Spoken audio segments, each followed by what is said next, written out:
Yes, hello, ladies and gentlemen. I hope you are fine and keeping well. This is a live stream, so I'll be able to see your comments and read your suggestions and everything that you have to say. So, endeavor to comment or say anything. Yes, hello, I'll be following. So basically, I want to bring you up to speed about what is going on in Uganda, apparently. So many things are... I don't know why I always repeat myself, but you have to just bear with me, okay? So I always have I tend to use the same words over and over again, but I think that's that's just me getting used to this entire thing. So amidst everything that we are trying to do, we are also trying to, keep our lives together, as well as dedicating some time to our country, Uganda, as well as the continent, as well as the world. Because the struggle for Uganda is not just a struggle for Uganda per se, but it's a struggle for the entire continent. It is a struggle for the entire world, especially for people who are under dictatorships, people who are under subjugations by their so-called leaders in one way or the other. So, just like Martin Luther says that injustice anywhere is injustice everywhere. Something in that line. So basically, someone is saying no volume. Okay.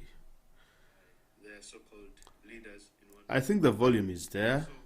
If you cannot hear me, try to turn your phones up, because I can monitor the volume from the phone here. So if you say there is no volume, so let me try to increase it here a bit.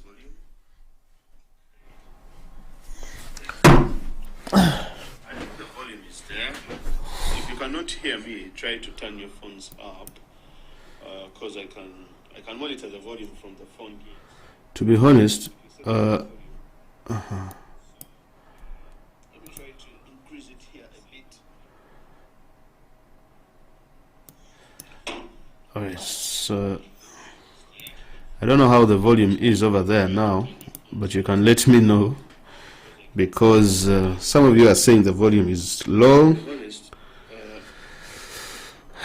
So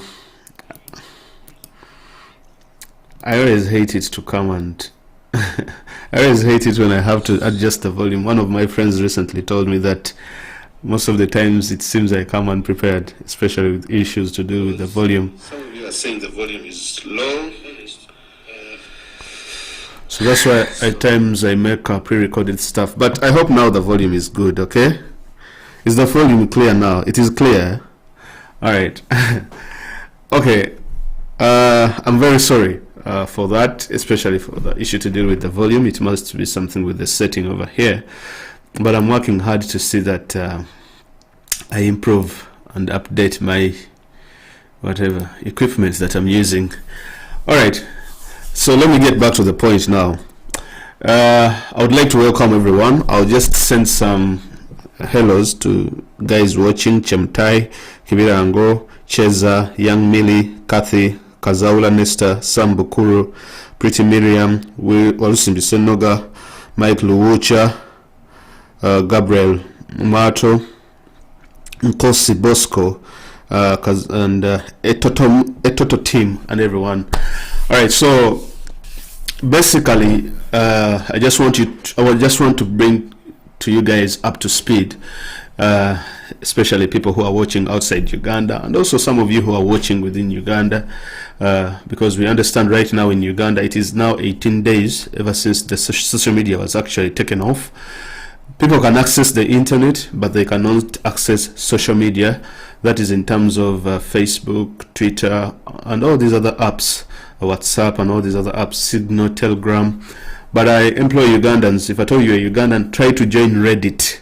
Reddit works as Twitter. If they block it also, we won't fail to get another platform. But at the end of the day, we shall all get affected But news that we know, what we know about right now is a few government agencies are still having access to the internet in order to tweet and talk about, promote Uganda and give a different image than what we are giving.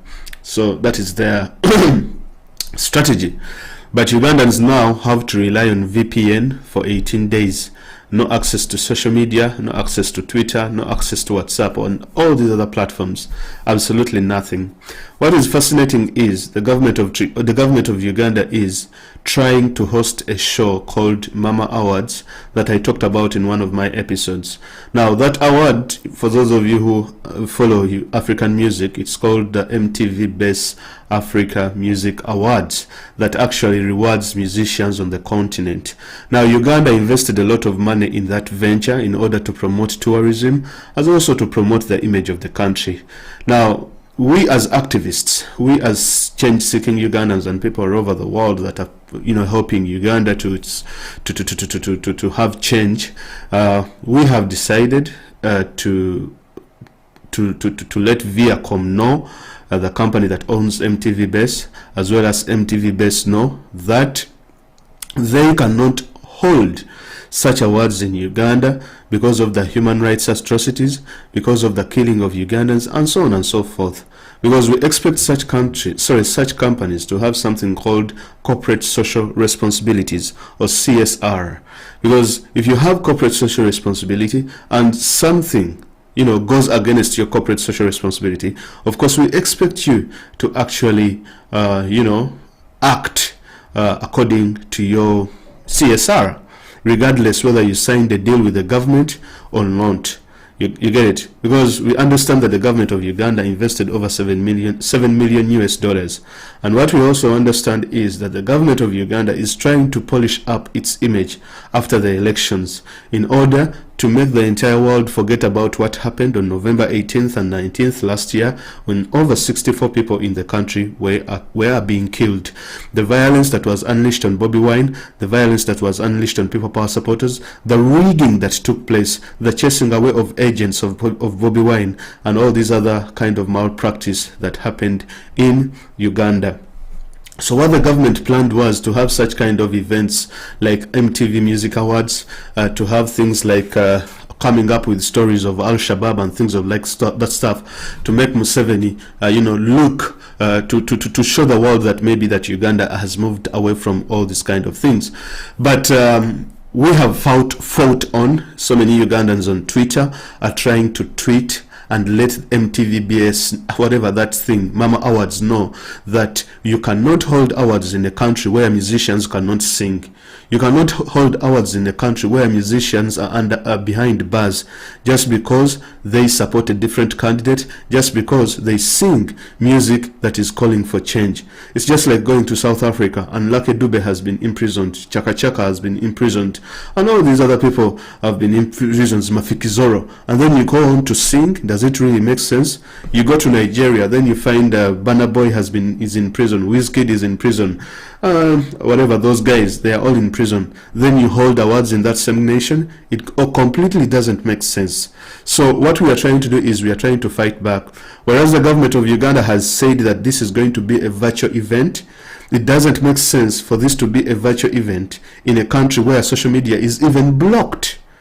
So why are these people trying to suppress Ugandans by denying them the right to internet, by denying them the right to access to social media, but then show a completely different image to the rest of the world? So that is what we are trying to fight. So we have notified and let MTV Base know that whatever you're doing, and trying to promote the dictator and trying to promote the atrocities of the government, the entire world is looking at you. The entire world is watching. So ladies and gentlemen, whoever is watching, take some time at least next week and try and tweet to MTV Base, letting them know that what they are doing is not right.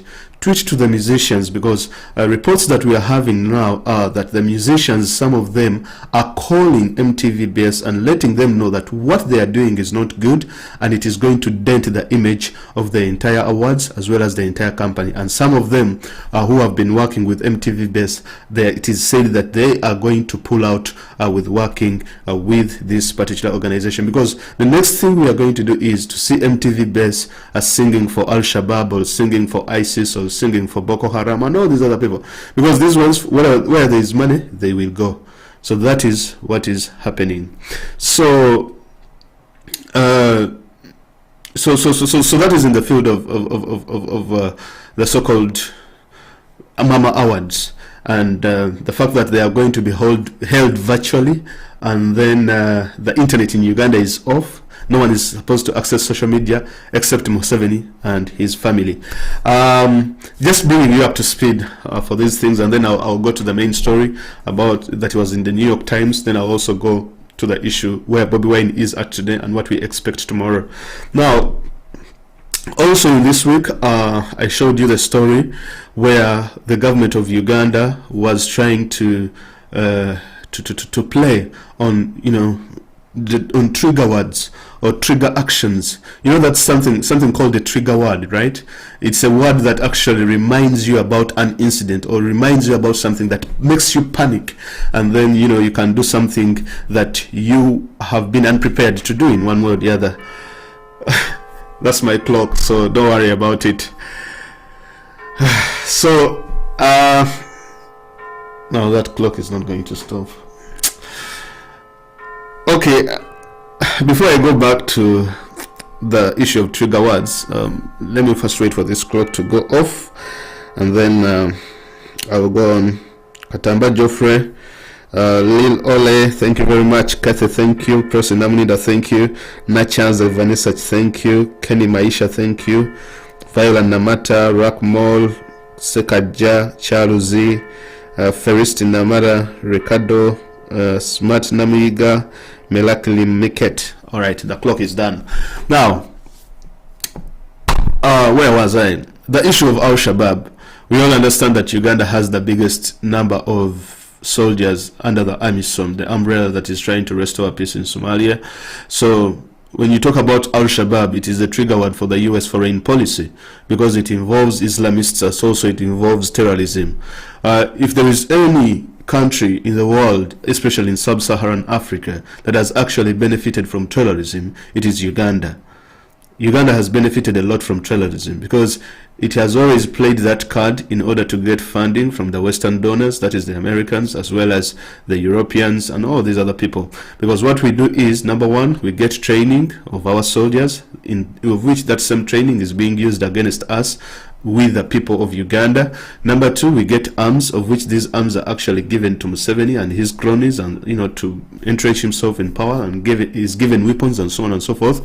Number three, the soldiers are paid, of which the government of Uganda, or that is Museveni, he takes half of the soldiers' money and he keeps the rest, because soldiers are supposed to be paid something like, I think, £1,000 each soldier who is in AMISOM, but the government of Uganda chops that by half and they pay them $550 US per soldier. So the government of Uganda recently, this week, 2 weeks ago, I think like 6 or 7 days back, they concocted a story where they said that UPDF, that is the Uganda People's Defense Forces, had killed 189 Al-Shabaab militants in Somalia. But it turned out that the story was not true, of which it was really a disaster, because these people had detailed how the entire operation happened and how these people were killed, and in the end it actually backfired.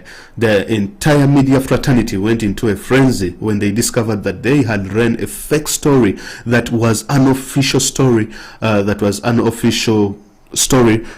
the Ugandan security forces, that is the UPDF, and so on and so forth. So it really dented them, and people are now starting to ask questions. What else has the government been lying about? I don't think that is a viable question right now, because the government of Uganda has lied to the people for over 35 years. Now,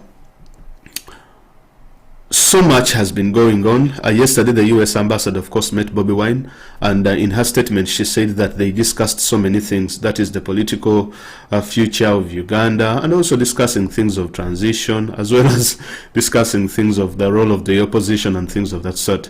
Now, just after the U.S. ambassador left, Bobi Wine, then an article by the New York Times, of course, I'll take you to the article now, of the New York Times, where it said that, okay, alright, so this is the article, okay, just a minute, where is it, alright,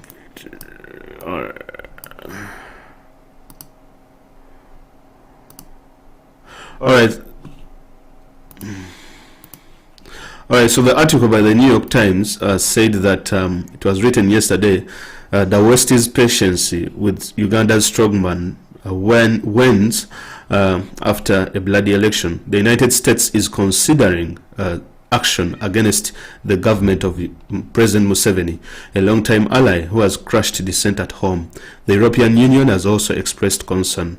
This is according to Abdulatif Dahil, who is I think the bureau chief or whatever, the journalist representing New York Times. So he says that Nairobi, Kenya, a bloody contentious election in Uganda in which dozens of people were killed and the principal opposition candidate was placed under de facto house arrest, recently gave a sixth 5-year term to President Museveni, a staunch U.S. military ally.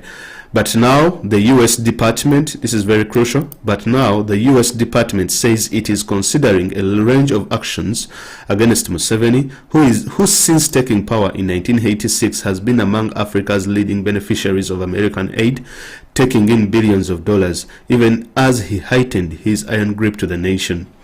Mr. Museveni, 76, has suppressed opposing voices for years, often by force, and the campaign leading to this month's election was marred by intimidation of opposition candidates and their staffs, particularly Bobi Wine, a pop star turned lawmaker who rose to become the president's toughest challenger.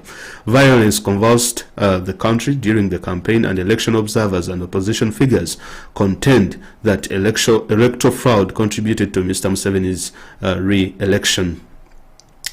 Now, I won't read the entire article, but the statement that I wanted is the statement from the U.S. Department of State, and that is where I'm going to concentrate my presentation. We have significant concerns about Uganda's recent elections, the State Department representatives said in a statement emailed to the New York Times. The United States has made clear that we consider a range of targeted options, including the imposition of visa restrictions for Ugandan individuals found to be responsible for election-related violence or undermining the democratic process.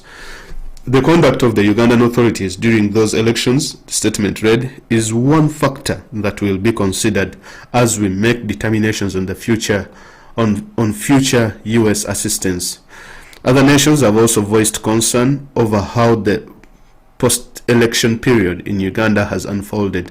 A spokesperson for the European Union said the bloc was gravely concerned by the continued harassment of political actors and parts of civil society, and continued to remain attentive to the situation on ground.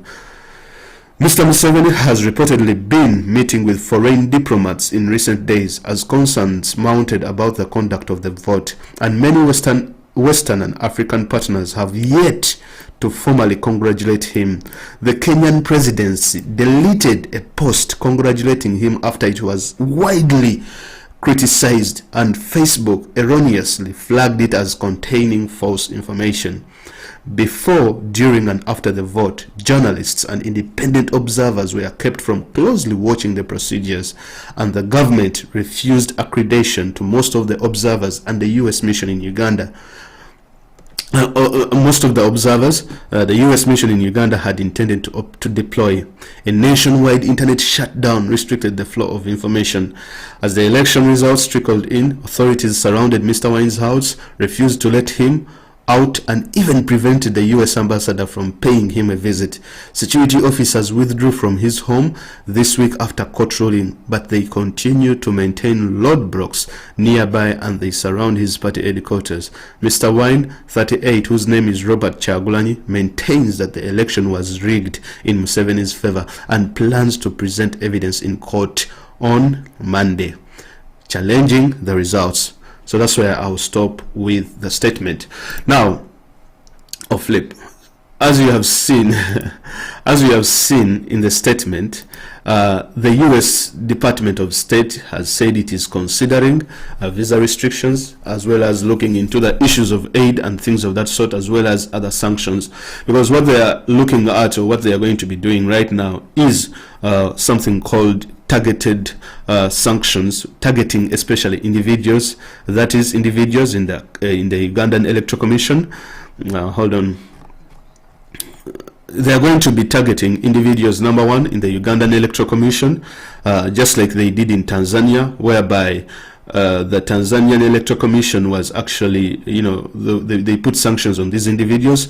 A gentleman known as Stemistocles. I mean, he has a Roman name that is very hard to pronounce. Stemistocles, I think, Kajaige, and his entire team of the Electoral Commission in Tanzania was actually put under sanctions by the United States of America, and put on travel ban and things of that sort, as well as we are seeing that there is a very, very big shift in the U.S. policy towards Africa, depending on, very different from how the, hold on.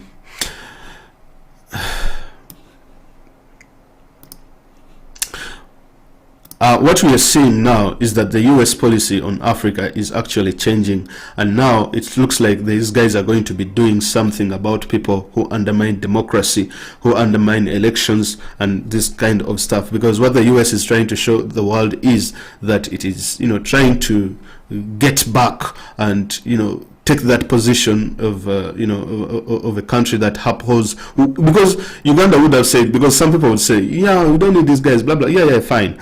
But the moment, if you're taking the money, then they have a right to say what they want. Because I cannot be giving you $1 billion US per year. If I'm not giving you the money, then that's fine, right? That's fine. But if you're taking the money, you're taking $1 billion US, pocketing $1 billion US per year from these lads, well, they have to look over that and they say, okay, where is our money? Or are you following human rights? Okay, maybe the other things we don't agree, but why would you beat up opposition candidates? Why would you arrest them and things of that sort? So they are considering these sanctions, not considering, but it looks like in the statement that they sent to this to the New York Times, they said that they are going to be putting sanctions on Museveni, as well as sanctions to deal with aid. They are going to be cutting aid to Uganda. Now, I believe, because if you say that the government of Uganda investigate and so on and so forth, the government of Uganda is not going to investigate. The government of Uganda has done a lot of crimes. It has committed a lot of atrocities. You cannot tell a thief to investigate himself. You cannot tell a murderer to investigate himself. It's just like me coming here, I'm the government, I'm the state, and then I murder people, and the next day you tell the state, hey, investigate yourself. What do you think is going to happen? The same thing has been happening in the crises that Uganda has been facing ever since Museveni came to power. Museveni came to power in 1986, but the war that preceded his coming to power, that was fought in Luwero, so many people were displaced, so many child soldiers were being recruited. But they never brought him into question for why he used child soldiers. People were taken in Luwero here, just a few miles away from Kampala, the capital. He has never been held accountable. Then afterwards, they told him, okay, you go and being the people accountable, the ones who committed these crimes. He cannot do it. The same thing happened in the LRA war. People were murdered by Museveni's soldiers. The so-called, this thing, ICC, they said they wouldn't investigate Museveni, because for them, the major person they were looking towards was Kony. But then why would you not investigate Museveni? And yet, in Sudan, you did a similar thing whereby you decided to investigate who? Omar al-Bashir, who committed similar crimes in Darfur. So these are the double standards of these people. So the issue of telling these perpetrators of injustice to deliver justice to the people that they have committed crimes to, I mean, is a non-starter. Is not something that the Western powers and the donors should be concentrating on. What is wrong is wrong. Because what they are trying to weigh is, okay, has Kony committed more crimes, or is it Museveni who is committing more crimes? Or are they trying to go after someone who is an easy get or an easy pick in one way or the other? Like, okay, Kony has no state, is not a president, so we cannot get him. Let's go after Kony. You go after a head of state so that he knows what he actually did. So that is according to the New York Times, and I think this is good because unfortunately the British, of course, under their so-called African minister, has been, he congratulated Museveni and said that the election was calm. We did not get a statement that was really, trying to hold Museveni accountable, and these are the things that we are actually talking about. Because when you look at Russia, where Britain is being more vocal against the Putin government on how it is treating the 44-year-old gentleman known as Alexei Navalny, is completely in stark difference with what they are dealing with in Uganda. They have not condemned Museveni's actions at all. They have not condemned Museveni's violence. They have not condemned Museveni's actions of undermining democracy. And then you're using the same print, and then, okay, you're using a completely different tactic and a completely different approach in Russia, trying to condemn Putin trying to condemn Putin about the Navalny issue. Because if you see what BBC is writing about Navalny, my God, you might think that these guys are almost going in there to pull Putin out. But when you see the same policy that is being applied to Uganda, it's completely different. Well, Declassified UK released a statement, as I showed you in my video, showing that the gentleman who is the Minister of African Affairs in the UK has business dealings, or he's connected with Museveni indirectly through one of his stalwarts known as Emmanuel Katongole of the TLG group. The TLG group, this gentleman known as James Dadridge, the African minister, according to Declassified UK, said that Dadridge, the Minister of Africa under the Tory government, or under this British government, was working as an advisor to the TLG. Now, the TLG has shares in a company known as Cipla Quality Chemicals in Uganda. Now, that company is owned by a gentleman known as Emmanuel Katongole. And Emmanuel Katongole has direct links with Museveni because, number one, he is the chairman of the Uganda Oil Company. One of the things that Uganda is looking at in order to improve its economic growth and development, that is oil. One of the most sensitive industries in the country, Uganda Oil Company. A gentleman known as Emmanuel Katongole is the one who heads that organization.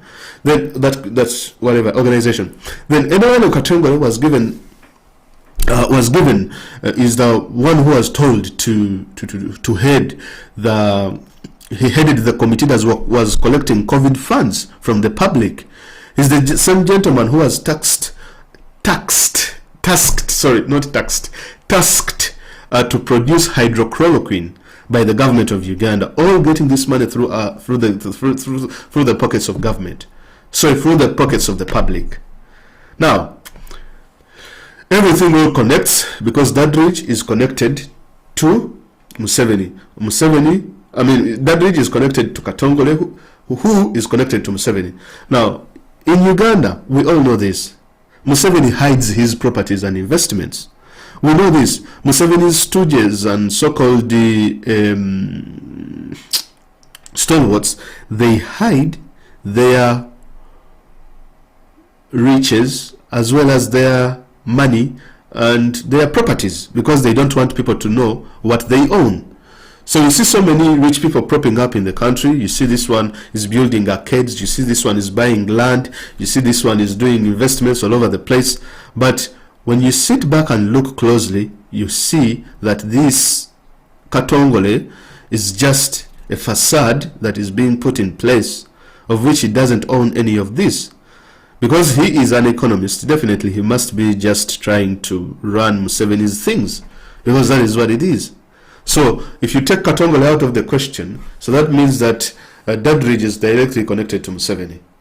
Now, going back to the question, to the issue of the US in Africa, you see what they have said about the crisis that is happening in Ethiopia. So they are trying to raise the voice in Ethiopia and all that kind of crisis, because all of a sudden the policy has changed. Because recently they were sitting to see how they are going to address the issues of Africa. And one of the issues that was on point, that was on top of their agenda was the issue of Uganda, as well as the issue of Ethiopia that is happening at the moment as we speak. So, we are very happy for that. At least Museveni knows that things are not going on well for him.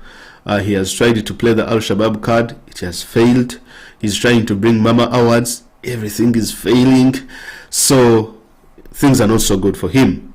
Now, tomorrow, Bobi Wine is filing his petition challenging the results that were released by the Electoral Commission in Uganda.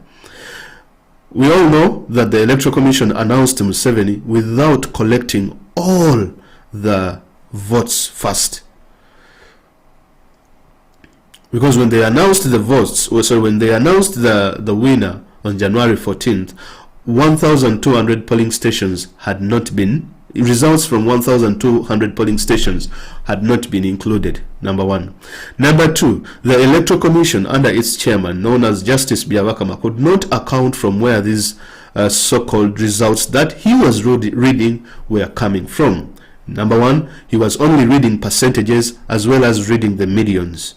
But he wasn't breaking it down in terms of districts, in terms of polling station, on where the results that he was reading were coming from.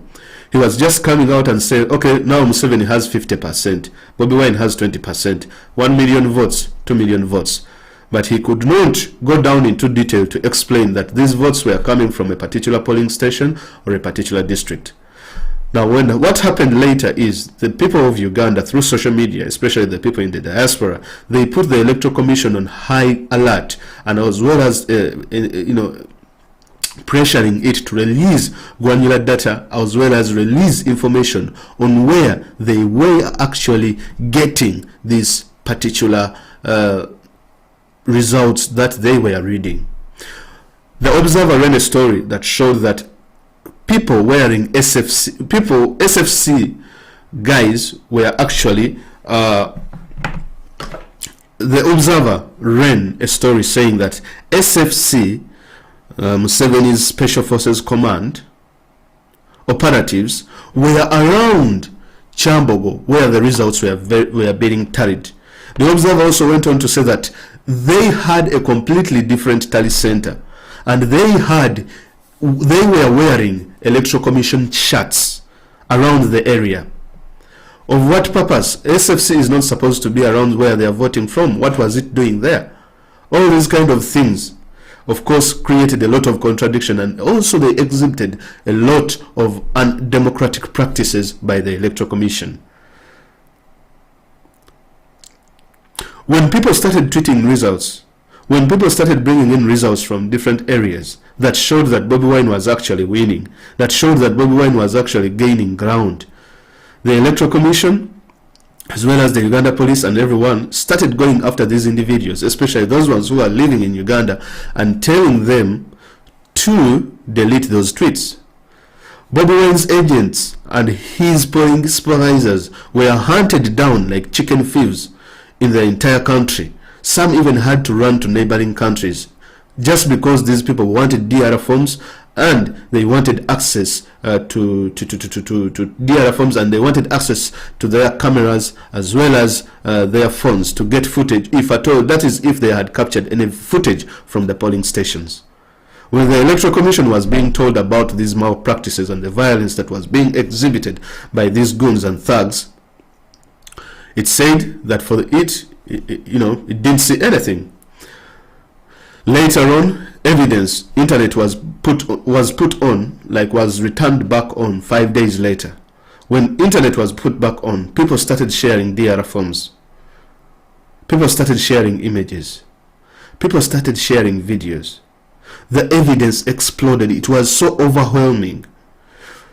The Electoral Commission said that no, those images were not from Uganda. They said that was their first statement. The second statement was, no, those were not our voting materials. Bobi Wine on his Facebook page has been sharing all this information. You can go and see it all. You go to Bobi Wine's Facebook page, you will see all the videos. People were being given more than 3 ballots. People were ticking more than 10 ballots and stuffing them. In one case, a police officer had to take out all the ballots that were being voted on that particular day, and they had to put in completely new pre-ticked ballots that were in favor of Museveni. At some polling stations in the southwestern part of Uganda and western parts of Uganda, what happened was that people who turned up to vote were being told that you had already voted and you did not need to vote, so go back home. From such polling stations, it emerged that Museveni was actually getting 100% of these 100%. For the people who turned out, for these polling stations, Museveni was the only one getting votes. The rest of the 11 candidates, none of them was getting votes. When people pushed harder for the Electoral Commission to release the results, first, it published them on its Electoral Commission website. Then a few hours later, it deleted the results. People pushed again, and a couple of days ago, they have published the results in the Uganda Gazette as well as the website. But it has come a few days late, because not a few, but a couple of days, many days later, because the Constitution of Uganda says that the Electoral Commission is supposed to release a report 48 hours after it has released the results. So people came to a conclusion that the Electoral Commission released the result, then afterwards started compiling the results. The Electoral Commission, that is what it did. Now, what is very funny is, when they posted the results on social media, they thought that they will post these things and it will take a lot of time for Ugandan to analyze. Many activists on Facebook and social media, Ugandans, took on the task to start analyzing the data on their own. When they analyzed the data, they discovered that Museveni was gaining, and I will take you to Bobi Wine's page and we look through these statements. It was analyzed, and there are some polling stations, over 354 polling stations. The turn-up was 100%. And the Observer ran an article saying that this was a statistical impossibility. And some of the economists as well as the mathematicians in Uganda said that Bobi Wine actually has one of the best cases to overturn such kind of an election. Because what was exhibited in the data that the Electoral Commission released, even a person who failed mathematics completely can say that this is not something right. You cannot say that 700 people turned up to vote at a particular polling station. Between 2016 and 2021, no one moved away from that polling station. Sorry, no one moved in that polling station. No one was sick. No one died in that particular area. It is not one incident. It is not 2. It is not 3. It is not 50. It is not 100. Over 300 polling stations, 100% turnout. And all these are in Museveni majority areas. Inconsistencies were also seen in Bobi Wine's strongholds, whereby in Bobi Wine's strongholds, some of the polling stations, it emerged that Bobi Wine, in one polling station in Wise, which is actually 2 minutes from where I live in Uganda, you cannot tell me that Bobi Wine did not get a single vote in that polling station. And Katumba got 238 votes. So you see that the Electoral Commission, all that this shows is the Electoral Commission did not count the votes of 2021. That is what it shows. Secondly, we are seeing activism that we have never seen before. Because gone are the days, Museveni thinks that you can use tactics that he used in 96 before the emergency or before the popularity of the internet, before we even had smartphones. He thinks that he could use the tactics of 1986 and employ them today.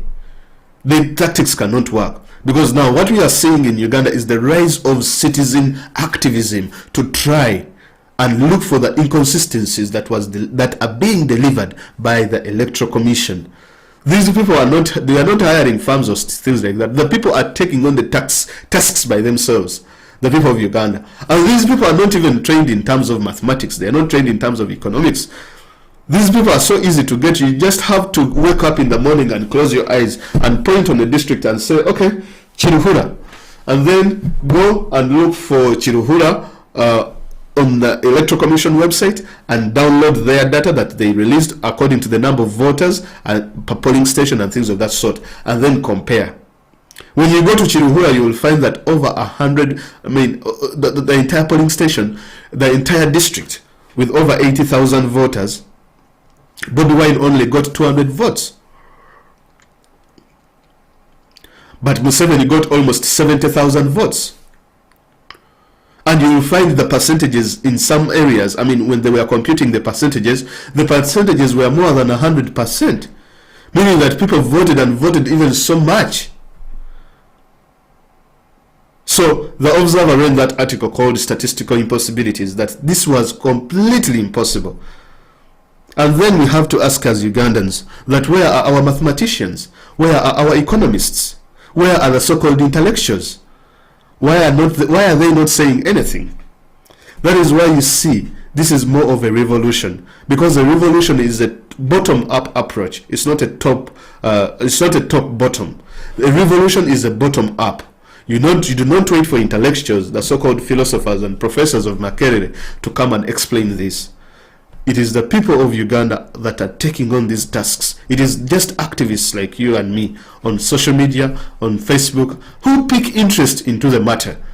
And then they have exposed the entire government. By the time these so-called professionals will come and catch up, it will already be too late. Because Museveni has some of the best economists in the country. They are all in his pocket, the Ramadan Ngobis of this world. But how come that they have not looked at this data that the Electoral Commission has released and tried to analyze it? It's because they are being paid by the state. So that it is a revolution that the people have taken on, and now they have exposed the entire Electoral Commission. The people also opened up their own vote tallying center known as the U-Vote, that was taking in data according to the DRF forms that they were receiving from ground. There are incidences where the Bobi Wine's agents were actually put on gunpoint to change the results and sign against the results. All such kind of things have been happening. When the US Embassy and other European Union observers tasked the Electoral Commission of Uganda to audit the results, as well as release the results, this is what they have actually come up with. And no wonder all these guys are now criminals. So that is what is happening at the moment. So I will right now take you to Bobi Wine's page, and just to show you there is something also that is big that happened there, that I want you guys to, if you have any questions, you can drop them down there and I'll be talking about it. All right, so now, okay, all right, all right, so that's Bobi Wine's page. He says, so this is shameless sorry. So this shameless dictator gave himself 100% at 348 polling stations and 95 to 99% at hundreds of other polling stations across the country. How does he and those who support him even sleep at night? Someone should tell him that if he must rig elections, he should be a bit smart. According to the Electoral Commission, all registered voters at these polling stations turned up. No one died, no one was sick, traveled, or just didn't vote. That no ballot was invalid at the polling stations in rural areas of Isingiro and Kazo. Yet there were invalid votes at polling stations in urban places including Kampala. This fraud will not go unchallenged. Ugandans must reclaim their victory. I don't know about you guys. I don't know about you guys where you come from. But only this happens in Uganda. Over 348 polling stations. Right? 100% turnout. That is around, I think, 300,000 votes. 100% turnout, and all of them voted for Museveni. Is that possible? Statistically, is that possible? Mathematically, is that possible? How do you explain that? Then the other polling station, 95 to 99% turnout, they all voted for Museveni, and no invalid votes at all. How crazy, how stupid is this? That is Museveni. So that is how we rigged the election. And that is according to the results that were released by the Electoral Commission. And all these polling stations. I mean, there is no way you can explain that. Well, if Museveni has the best economists in the country, let them explain these statistics. Let them explain them. Now, these are some of the people who were caught. Yeah, look, they are stuffing ballots. Have you seen? You can see there are people stuffing ballots. So these videos are now surfacing after internet was being brought back on, and now Bobby Wine is actually posting them on his internet. Look at that gentleman. You see that guy? Look at all those ballots. Oh, flip. Where's the video gone? All right. Can you see all those ballots? See that gentleman? You see? See? Look. And they are so daft that they even record themselves. So what they did is they were stuffing ballots, and then one of this lady was caught having more than one votes. You see? Bang, bang, go away. You see that? You see? That's how we voted, blood. That's how I mean, that's because that voting thing you're supposed to get. Okay, I think I have the videos downloaded. I'll play them. You see the gentleman? See here, see there, see all those ballots, over 10 ballots, almost 100, and then the guy just opens the box. Open the box. Let us pause there. Pause. You see? Pause. There. Opens the box. He didn't even have time to pass them through. Through that compact. You see? He didn't even have time to get one by one and throw them in. But just open, then throw in the box, and then count those ballots. There. Bang. Done. Let's go. As the internet was switched off, our agents under arrest and the military deployed everywhere. Museveni had a field day rigging with impunity. The will of the people of Uganda will not be subverted. Not this time. We shall challenge this shameless election thief using all lawful avenues available. Now that is one of, oh my God. Now this is the other one. At this station, this was recorded in Butembe County, Jinja District. As you can see, the military took positions and was ordering people to vote Museveni. This happened in very many rural areas. There are several others who were caught recording videos and were immediately ordered to delete those videos. Their phones were confiscated and thrown away. What a shame. Now this is in Butembe, and people were ordered on gunpoint to vote for Museveni. You see the military man here? That military guy. I don't know, I think okay. The military guy is somewhere there, and he is ordering people. If you have not voted for Museveni, your ballot is not put into the ballot box. Now these are other videos, like you can see. Let's see this one. Those are ballot paper. Look at those ballot papers, right?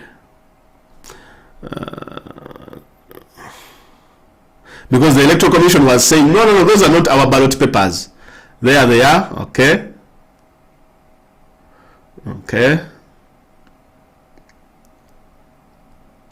All those ballot papers were pre-ticked in favor of Museveni and waiting to be thrown into the ballot boxes. This is what is happening in Uganda. This is what the so-called American minister in Africa was saying, that the election was calm. And we say that Museveni is what? Museveni is the president, blah, blah, blah. I'm going to play for you these videos again when they have the volume, but we are just going through Bobby Wine's what? And it is so funny that these people actually had the videos, and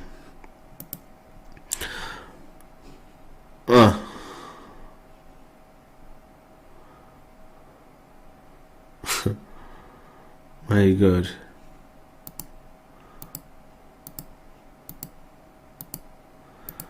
Okay, so I'll play the videos again, guys. So, alright, okay, this one. These videos were recorded in Chisoro. Security operatives came to the polling stations and took away the ballot papers and ticked them all in favor of Museveni. On returning them, the voters were told that all ballot papers had been ticked and there was no longer opportunity to vote for the president. Our agents complained and they were immediately arrested. With all this rigging, he could only muster 58%. It is clear that Museveni could not even get 20% in a free and fair election. I want to appreciate all Ugandans who withstood brutality and violence to bring us all this evidence. Ugandans will reclaim their victory against the despot. Now this is another video as well.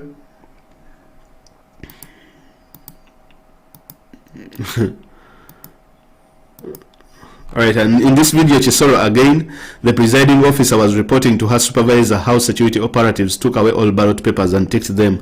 As you will notice, the people who recorded these videos were doing so in fear because of potential repercussions. If they were seen recording all these recording, all security operatives who participated in this fraud and those who gave them the orders are in embarrassment to this nation. As we speak, regime operatives have been moving in different villages looking for our polling agents and asking them to fill new DRR forms reflecting what Byabakama fraudulently awarded Museveni. I can assure General Museveni, Byabakama and all who participated in this fraud that they will not get away with this mockery of the people of Uganda. Now, that is some of the electoral fraud that has been happening. But also, not only did these people participate in the fraud, you see, what is so funny about this gentleman, His Excellency Bobi Wine, is people undermined him. People undermined him. People said he was a musician. People said that he had no policies to offer to Ugandans. People said that he was a novice. There is nothing he could do. People said that he's going into an election that he knows Museveni is going to rig. People say that, no, Bobi Wine is wasting time. There's nothing he's can. I mean, he's so amateurish. I think this is the street way of doing things. The dictators are supposed to be attacked in a street kind of way, in a ghetto kind of way. That is the best way you can do it. Streetwise. So people were making this recording. People were watching these things going on amidst all the intimidation. My friend, you see those people who are recording those videos, they could even be shot. That is why they have been hunting for them left, right, and center. They are hunting for them. If Museveni can kill someone who is just speaking like me on social media with evidence and not making things up or doing conspiracies, and hunt you down and take your Facebook down, take your YouTube down, beat you up, throw you in jail, what do you think happens to someone who has evidence, who actually gathered that evidence? What do you think happens? You think they are given ice cream and biscuits? So this is citizen journalism. This is citizen activism. You do not have to wait. This is a bottom-top approach, a revolution, bottom-up. These are just people who are concerned that what they are doing is wrong. And maybe let us use our phones to record it. Bobi Wine told these people before the elections that use your cameras, use your phones. And trust me, the message has paid off. This is on record. You see, whenever they are writing history, they always say, no, in 1996, so-and-so rigged the election. But the results were not so much to change the rigged votes were not so much to change the results. But now, how can you write history when such rigging actually took place? You have to give this in detail and show it in detail that Bobi Wine's agents were hunted, some were killed, some were beaten. And here is the link. It is there on YouTube. Now everyone knows who Museveni is. In 2016, these people were saying, no. Even if Museveni rigged, but still, even if they did not rig, still Museveni would have won. So this is what Byabakama, the so-called electoral chairman, the electoral commission chairman, was reading. That is what he was reading, and he denied all these things. He said this was not Uganda. He said these videos were not in Uganda, and more videos are still surfacing. That is why you see when Bobi Wine took his petition to the Supreme Court on Saturday, they turned him down. What we are waiting for is tomorrow, if at all the Supreme Court will actually take his petition. And if the Supreme Court refuses to take his petition, then we are going to take the battle to the courts of you. We are going to take the battle to the Supreme Court again. Like, we the citizens of Uganda, we are going to attack the Supreme Court. As in attacking it on social media and Facebook. The pressure that has been put on Byabakama. He said he's going to hold one of the freest, one of the most free election in the world has ever seen. He's a justice, he's a lawyer, he's an educated mass person. But look at what he is actually protecting. Look at all that. So it was not only Byabakama that the so-called squad was big.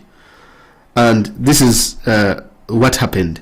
Now, Bobi Wine, of course, went on. For those of you who have not followed his page, please make sure that you follow his page. This is what he said. At the height of the most fraudulent election in our nation's history, after the regime locked out credible election observers and cut off the internet, after the regime came out and said that no one except the Electoral Commission had the authority to release election results, NBS was at the hand to assist the dictatorship in committing the most vile crime against the people of Uganda. NBS is Nation Broadcasting Service, owned by a gentleman known as King Kalisa, and I'll come to that. NBS claimed to have established its own tally center, which other media houses were not allowed to do. By 11 p.m., they were saying that Museveni had 63% from several districts. Those citizens wondered where the results were coming from. To complete their well-calibrated plan, they lined up some so-called analysts, quote-unquote, to justify the results. It was clear the intention was to create the impression that Museveni was leading so as to dampen the spirits of the citizens who had roundly rejected the dictatorship. Shame upon you, whoever was part of the plot to subvert the will of the people. Ugandans are certainly watching. This week I wrote a protest letter to express my disappointment, which very many Ugandans have expressed. In the letter, this is what the letter says. Protest letter against the television for conspiring with other actors to defeat the will of the Ugandan people. In reference is made to the broadcasts by broadcasts by your NBS television on and in the aftermath of the 14th January 2021 presidential elections, in which I was an aspirant. You are aware that I rejected with contempt the purported outcome of the said election because the entire process was neither free nor fair. I take strong exception to the biased election day reporting the NBS TV made against me. During its live coverage of the election, NBS attributed to me false results, moreover from unknown source, which did not match with the relevant declaration of results forms. Throughout the broadcast, the station rallied altered results from presumed strongholds of General Yoweri Museveni, Tibuhaburra, the purported winner of the elections, hence creating a false impression that I was losing to him ab initio. NBS lied to the nation that the results being relayed were coming from districts, some of which had not even finished tallying the results by the time of the broadcast.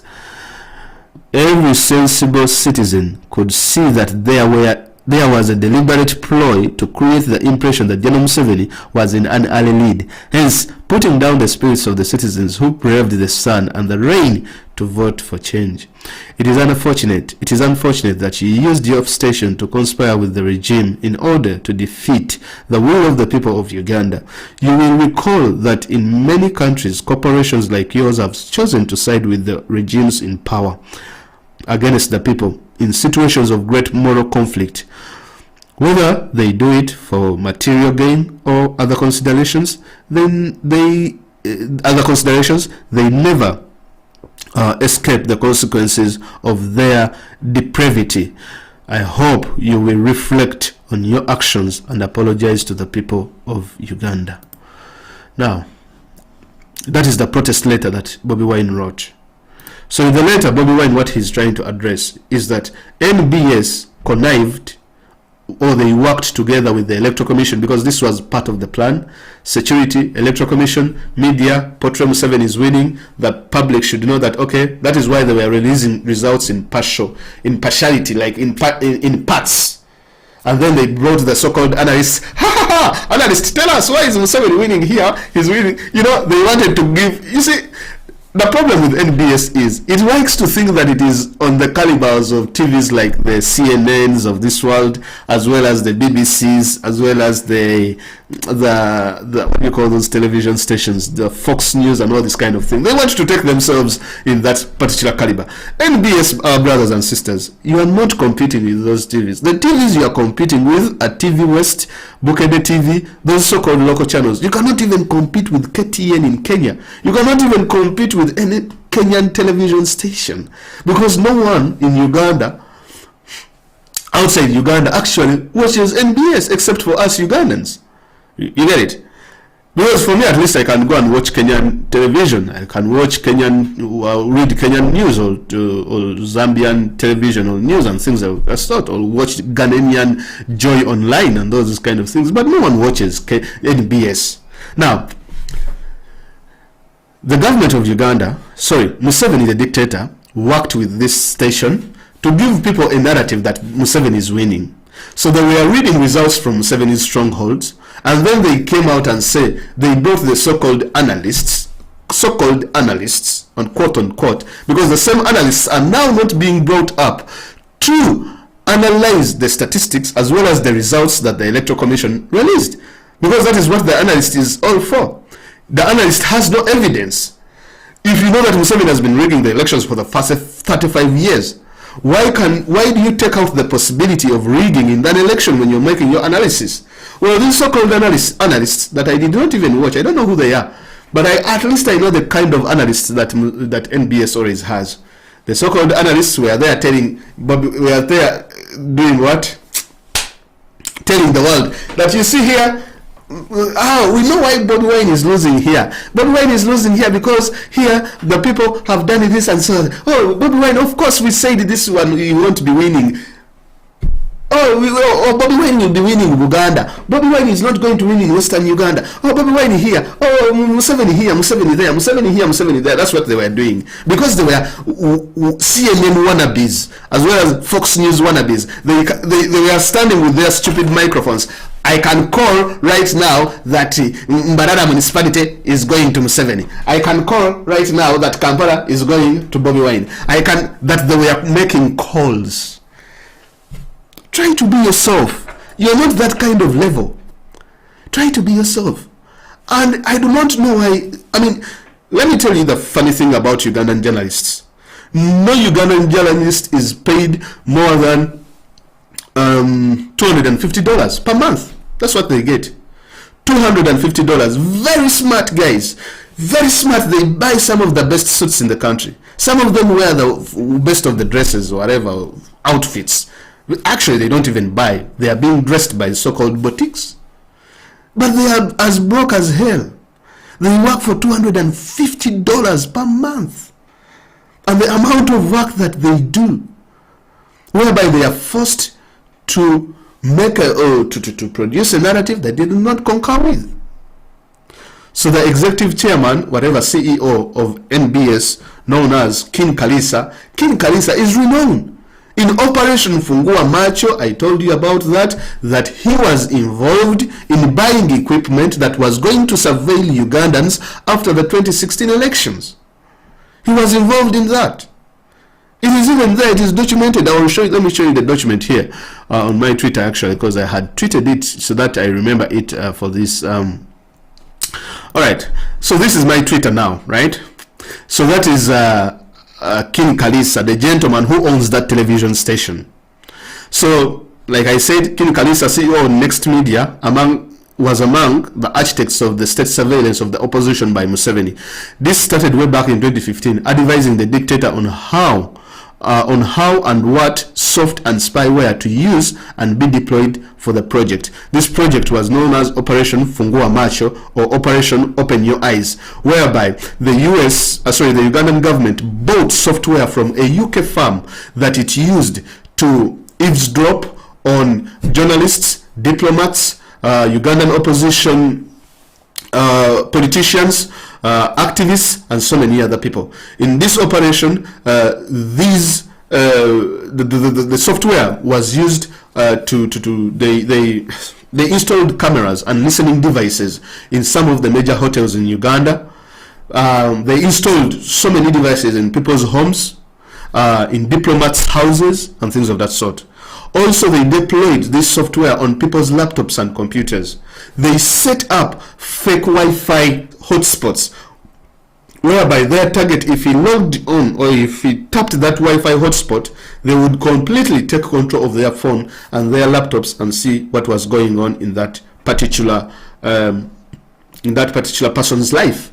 So this Operation Fungua Macho was revealed by Privacy International, that made research and got to the bottom of the entire thing and uncovered it and showed how the British government, through its British firm, actually worked to help Museveni carry out surveillance on his own people.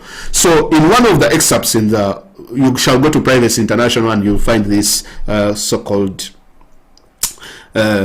report on Operation Fungua Macho or Operation Open Your Eyes.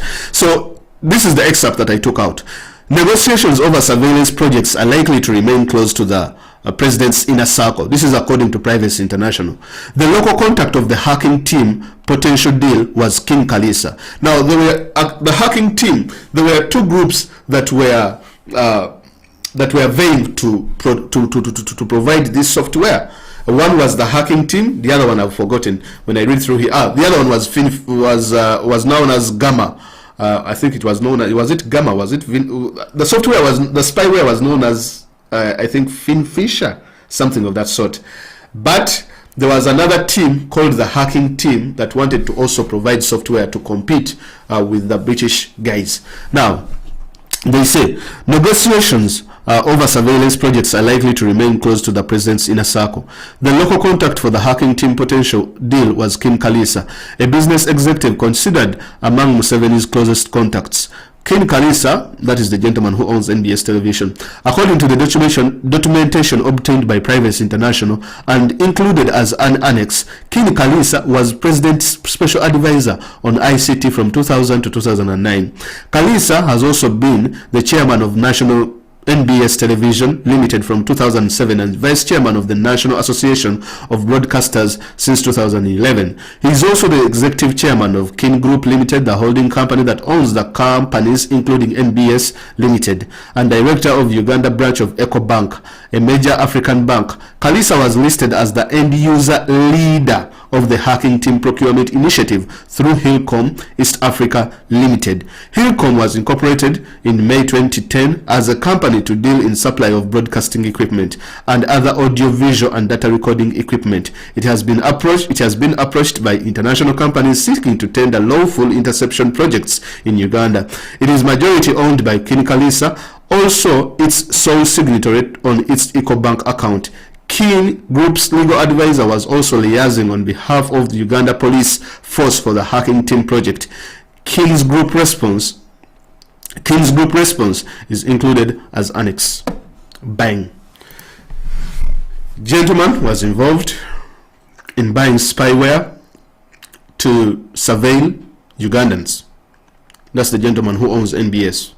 And today Bobi Wine called him out on his participation with the junta, with the dictator, to see that they take Ugandans on a different route while the elections were being announced. Whereas everyone was refused to tally results, these people, for some reason, they could tally the results. For some reason, they had somewhere they were getting their results from. So that's what happened. NBS. Now, Ugandans, what they are saying is this, that we should definitely boycott NBS and the entire next media team. They have TVs like Sanyuka, they have the Nile Post. You can unfollow them, all of them. Nile Post, Sanyuka as protest until they apologize. And an apology, we might just forgive them, but we shall not follow their work.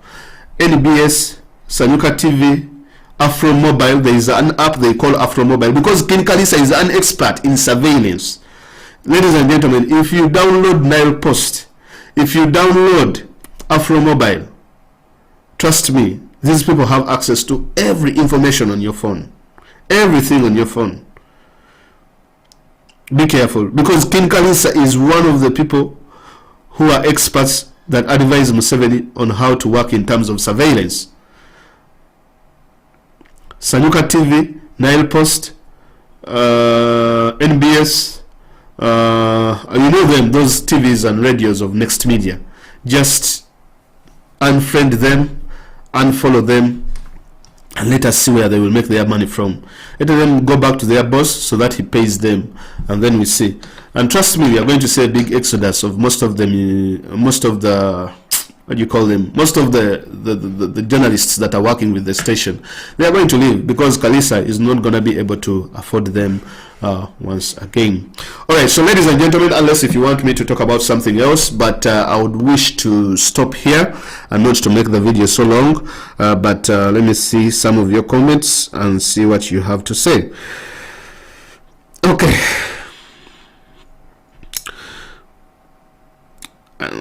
Okay, you can abuse me. Okay, okay, Frank. Okay. All right. If US delays, we are tired of killing and kidnapping our sisters. We have overcome the dictator. It's my phone's volume. NBS is owned by Museveni's daughter. It is Natasha Broadcasting Service. Actually, yes, NBS is owned by Museveni's daughter as well. That narrative is also there because what Museveni does is, like I've told you, just the same thing that is happening with Quality Chemicals and TLG Group. Museveni hides his investments and his companies under certain groups of people. So you see someone, the so-called Ham Towers, blah blah blah. These people have money. You see so many rich people in Uganda, like wealthy people, but when you ask them, man, tell me where you got that money, these people cannot really tell you where they got the money. They will just say, oh no, I did this and this and this and I got the money, but their stories are not clear. So Kalisa also, it is said that the station is not it's not his, but it is Museveni's daughter that owns the station called Natasha. Alright, show us the videos with the audio. Alright, I can prove. Alright, so now I will show you the videos with the audio, then afterwards I will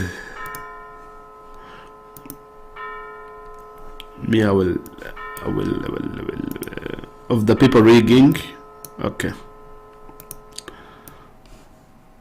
Okay. Alright guys, I'm getting the videos with the audios of the guys that were rigging, and then I'll just then I'll close and we shall call it a night. I think I'll be able to do this every Sunday to come and give an outline on what's going on. Also tomorrow, Bobby Wine, we are looking to see if at all the court, Supreme Court will actually take his petition, but we don't know.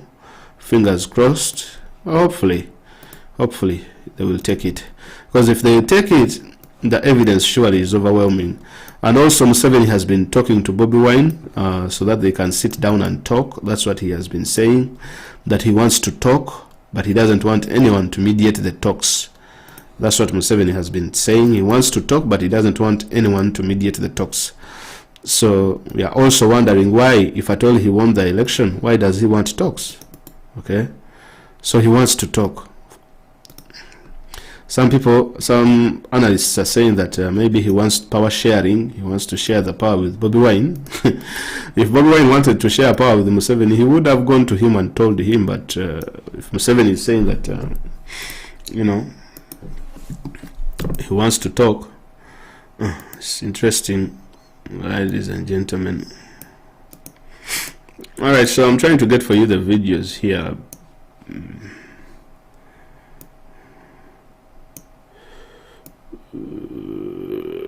Okay.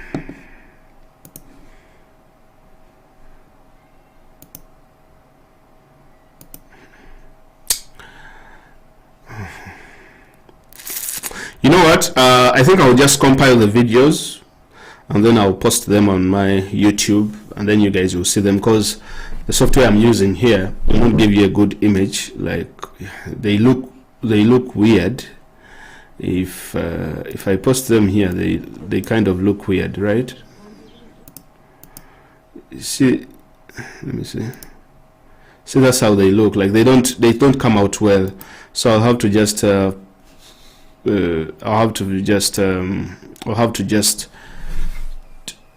edit them a bit and compress them so that they're in a good dimension, and then I'll post them on my channel and you will have a look at them. So guys, thank you very much, and hopefully I'll try to do this as much as I can every Sunday when I get the time, and you know, because we are juggling so many things here and there. So since there are no questions, I hope I'll be able to get some phone calls next Sunday. I'll make sure of that, and I'll work with the team and see how to get phone calls and get people to call every Sunday to come and discuss not only Uganda but also look at what's going on in Africa. I will be looking, what's happening here? I think I will be looking to see, I will make a Ugandan program. Then also I will make an African program. I will make a Ugandan program and make an African program. African program, we shall be looking what is taking place on the rest of the continent. Then the Ugandan program, we shall be looking specifically at Uganda. In the rest of Africa, we shall be discussing and looking and inviting some people to let us know what is taking place. What is taking place in the rest of Africa, and how we can, you know, see how we can move from here to there, and keeping on track on so many things, and letting the diaspora know what is actually happening. And then we shall have the Ugandan program as well, and I think we shall push it from there. Okay, cheers, many thanks, bye bye.